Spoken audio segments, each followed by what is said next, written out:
నాకు పాలకోవా స్వీట్ అంటే చాలా ఇష్టం. దీన్ని అయితే ప్రతిసారి స్వీట్ షాప్లోనే కొనుక్కుంటాను. ఈసారి అయితే ఇంట్లో తయారు చేశాను. అది ఏ విధంగానే వచ్చేయండి చూసేద్దాం.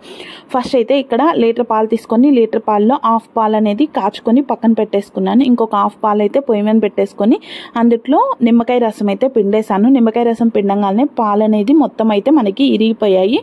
ఈ ఇరిగిపోయిన పాలను అయితే ఆఫ్ చేసుకొని స్టవ్ ఇంకా క్లాత్ అనేది ఒక గిన్నెలో పెట్టేసుకొని ఆ గిన్నెలో అయితే ఇదంతా వేసేసాను.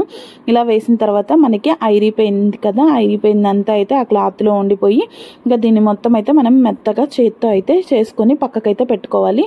ఇంకా వేరే ప్యాన్లో అయితే పాలు అనేది వేసుకొని ముందుగా హాఫ్ లీటర్ పక్కన పెట్టుకున్నాను అని చెప్పాను కదా, ఆ పాలు అనేది పెట్టుకొని ఆ యాలకులు అనేది వేసుకొని ముందు ఇది తయారు చేసి పెట్టుకున్నాం కదా పాలు విరిగిపోయింది ఏదైతే ఉంటుందో దాన్ని కూడా వేసేసుకొని ఇంకైతే పాలు అనేది కలబెట్టుకుంటూనే ఉండాలి. ఇలా మనకి మొత్తం తయారవడానికి ఒక అరగంట సేపు పైనే పడుతుంది ఈ లీటర్ పాలకే.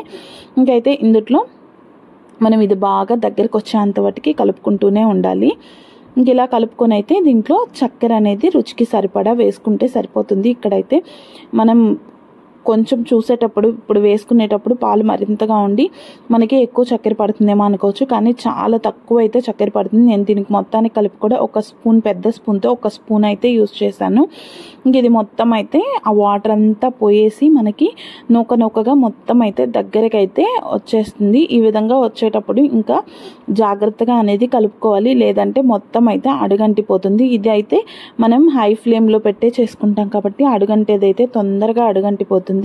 ఇంకైతే కలబెట్టుకుంటూనే ఉండాలి. ఈ విధంగా అయితే మొత్తం అయితే దగ్గరికి పడిన తర్వాత మనం స్టవ్ అయితే ఆఫ్ చేసుకొని దీన్ని మొత్తాన్ని అయితే ప్లేట్లోకి వేసుకుంటే సరిపోతుంది.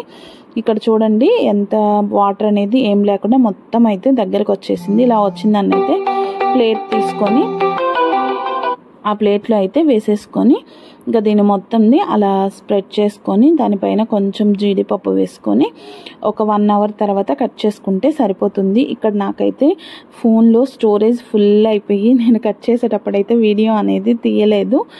మీరు కట్ చేసుకొని దాన్ని అయితే పీసెస్గా తీసుకుంటే సరిపోతుంది. ఈ వీడియో కానీ మీకు నచ్చినట్టయితే లైక్ చేయండి, సబ్స్క్రైబ్ చేయండి. చూస్తున్నారే కానీ ఎవరైతే లైక్ చేయట్లేదు.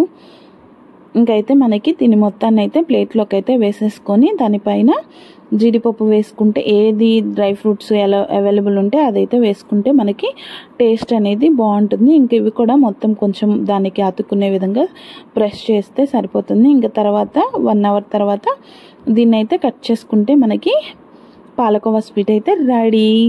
Thank you for watching.